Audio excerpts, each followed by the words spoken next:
आज अखिलेश यादव ने संसद से अयोध्या संदेश दिया। अयोध्या जीतकर संसद आए अवधेश प्रसाद को अपने बगल में फर्स्ट लाइन में बिठाया। सोनिया गांधी से भी अवधेश प्रसाद का खास परिचय करवाया गया। 24 का नतीजा आ चुका है और अब यूपी की बारी है, जिसके लिए अखिलेश अयोध्या प्लान लेकर आई हैं। लेकिन शायद अखिलेश को यह नहीं मालूम है कि बीजेपी का अयोध्या प्लान चुनाव खत्म होते ही शुरू हो चुका है। लोकसभा का नतीजा 4 जून को आ चुका है। यूपी की सियासत और समीकरण सब बदल चुके हैं। बैक फुट पर खेलने वाले अब फ्रंट फुट पर हैं। यूपी ने सबको चौंका दिया। 24 के आगे अब क्या होगा, इसका ट्रेलर आने वाला है। यूपी में 10 सीटों पर विधानसभा उपचुनाव होने वाले हैं। 9 वो सीट है जो विधायक अब सांसद बन गए। 1 सीट इमरान सोलंकी को सजा के बाद खाली हुई है। ये चुनाव यूपी का है, यूपी की विधानसभा के लिए है। मुद्दे भी यूपी के हैं और मुकाबला सीधे सीधे योगी और अखिलेश के बीच में होगा। इन 10 सीट में एक ऐसी सीट है जो समाजवादी पार्टी के लिए और बीजेपी दोनों के लिए बेहद अहम है। अयोध्या जिले की मिल्कीपुर विधानसभा, जहां के विधायक अवधेश प्रसाद थे और अब वो सांसद बन चुके हैं। मिल्कीपुर उपचुनाव के नतीजे को सीधे अयोध्या के फैसले से जोड़ा जाएगा। क्या यही वजह है अयोध्या हारने के बाद भी बीजेपी ने दूरी नहीं बनाई? लोकसभा नतीजों के बाद भी बीजेपी के बड़े नेता बीजेपी के मुख्यमंत्री राम मंदिर जा रहे हैं, श्री राम का आशीर्वाद ले रहे हैं। 4 जून के बाद से गृह मंत्री अमित शाह, असम के मुख्यमंत्री हिमंता बिस्वा शर्मा, मध्य प्रदेश के मुख्यमंत्री मोहन यादव, महाराष्ट्र के पीडब्ल्यूडी मंत्री रविंद्र चौहान, राज्य मंत्री जयवंत सिंह सैनी और अब हरियाणा के मुख्यमंत्री नायब सिंह सैनी अयोध्या पहुंचे। भगवान श्री राम के दर्शन करके उस अनुभूति का अनुभव आनंद आया है। लंबे वर्षों से जो प्रतीक्षा कर रहे थे, हम सौभाग्यशाली हैं। साक्षात आज उस भव्य और दिव्य मंदिर के दर्शन करने का अवसर मिला है। अयोध्या में हार से जो हाहाकार मचा है, उसका जवाब देना बीजेपी के लिए बहुत मुश्किल हो गया है। फैजाबाद लोकसभा सीट में 5 विधानसभा सीट आती है। अयोध्या, मिल्कीपुर, रुदौली, बीकापुर और दरियावाद विधानसभा सीट आती है। लोकसभा चुनाव में सिर्फ अयोध्या विधानसभा वार से बीजेपी आगे थी, बाकी सब में बीजेपी हार गई।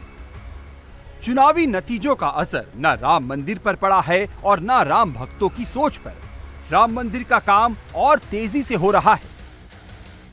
परकोटे में 6 मंदिर जो बनने थे, सभी पर निर्माण कार्य चल रहा है और उसकी निर्माण की जो व्यवस्था होती है, वो कई जगहों पे निर्माण कार्य को खोल दिया गया है और वह लगभग मंदिर के केंद्र को मानते हुए निर्माण कार्य हो रहा है। हम लोग मार्च 2025 तक आशा करते हैं कि मंदिर और परकोटा, मंदिर जो कि परकोटा में है, वह सब मार्च 2025 तक पूर्ण हो जाएगा। फैजाबाद लोकसभा सीट में दलित वोटर्स बड़ा फैक्टर है। मिल्कीपुर में जब उपचुनाव होंगे तो यही फैक्टर सबसे अहम रहेगा।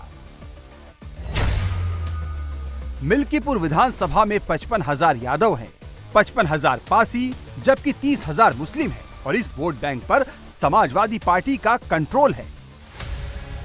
अवधेश प्रसाद पासी समाज से हैं। जिस तरह से अखिलेश उनका मान सम्मान कर रहे हैं, इसका असर मिल्कीपुर उपचुनाव पर भी दिखेगा। अखिलेश यादव जब संसद से वापस जा रहे थे तो भी उनको चिंता अवधेश प्रसाद की ही थी। आपकी गाड़ी कहाँ है? आपकी गाड़ी कहाँ है? उधर जाना, आनंद गाड़ी ले आना। गाड़ी कहाँ है? ठीक जाना। यूपी में पहले दलित की गिनती गैर जाटव और जाटव की तरह होती थी, लेकिन अब पासी और गैर पासी समुदाय वाला फॉर्मूला चला है। पासी वोटर्स विधानसभा की 103 सीटों पर डोमिनेट करता है। अखिलेश यादव के नए समाजवादी पोस्टर के 2 चेहरे पासी सांसद हैं, प्रिया सरोज और पुष्पेंद्र सरोज, जो मिशन 2027 में सपा के बहुत काम आएंगे। मुझे बहुत खुशी हो रही है कि युवा लोग आगे आ रहे हैं। मैं चाहती हूँ जिस तरह मैं हूँ, मेरे को देख के अगर 4-5 लोग इन्फ्लुएंस हो रहे तो उनको भी आगे आना चाहिए। और मुझे लगता है युवा लोग जितनी तरह से आगे आएंगे उतनी तेजी से विदेश का विकास होगा। ऐसा नहीं है कि मिल्कीपुर समाजवादी पार्टी का अजय किला है, यहाँ पर भी भगवा लहराया जा चुका है। 2017 में मिल्कीपुर विधानसभा चुनाव बीजेपी जीती थी। बीजेपी की नजर किस वोट बैंक पर होगी वो भी समझिए। मिल्कीपुर में ब्राह्मण 60,000 हैं, 25,000 ठाकुर हैं, वैश्य 12,000, पाल 7,000, मौर्य 5,000, कोरी 20,000, चौरसिया 18,000 हैं। इस वक्त यूपी की राजनीति बड़े नाजुक मोड़ पर है। समाजवादी पार्टी और बीजेपी दोनों लगभग बराबरी पर आ गई है। चुनाव के बाद से योगी आदित्यनाथ ताबड़तोड़ फैसले कर रहे हैं। यूपी में एक्शन जारी है, उपचुनाव में इसका भी जिक्र होगा। लेकिन अखिलेश यादव की चुनावी लिस्ट में पेपर लीक सबसे ऊपर होगा। इस वक्त मुद्दा गर्म है, यूपी इससे सबसे ज्यादा जुड़ा भी है। आप पुराना भी उठा करके देखेंगे इतिहास, भारतीय जनता पार्टी की सरकारों में पेपर लीक हुए हैं और उत्तर प्रदेश में ये सबसे बड़ा सवाल निकल करके आया था, जिसमें करोड़ों लोगों के साथ अन्याय हुआ।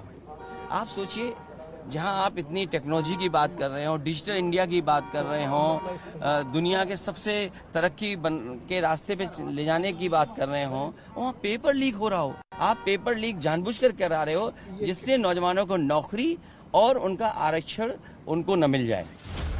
यूपी में अखिलेश और राहुल साथ साथ चले, साथ साथ प्रचार किया, लोकसभा में भी साथ साथ बैठे हैं, लेकिन यूपी में कितना आगे चलेंगे ये अभी कंफर्म नहीं है।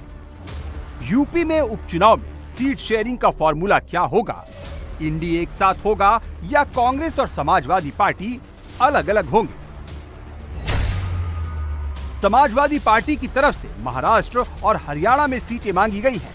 इन दोनों ही राज्यों में इस साल विधानसभा चुनाव होने हैं। सपा इंडी गठबंधन से दोनों राज्यों में सीट चाहती है। सियासत में दोस्ती, विरोध, गठबंधन बनना, टूटना सब कुछ मतलब से होता है। लोकसभा चुनाव में सपा को कांग्रेस की जरूरत थी, विधानसभा में कांग्रेस को समाजवादी पार्टी की जरूरत होगी। अभी तो चुनाव की घोषणा नहीं हुई है। जब भी चुनाव की घोषणा होगी, समाजवादी पार्टी और इंडिया गठबंधन मिलकर चुनाव लड़ेगा और सभी सीटें जीतेगा। इसको लेकर कोई इंडिया गठबंधन जो कांग्रेस गठबंधन है, क्या उससे बात हुई है सीट शेयरिंग को लेकर? अभी आपको बहुत जल्दी है, घोषणा तो होने दो। जरूरत के हिसाब से समीकरण बीजेपी भी बदल रही है। समाजवादी पार्टी के बागी विधायक अभय सिंह रविवार को योगी आदित्यनाथ से मिले। ये तस्वीर अखिलेश यादव को जरूर चुभेगी, क्योंकि जब बात सिर्फ यूपी की आती है तो योगी आदित्यनाथ का नाम और काम पहले आता है।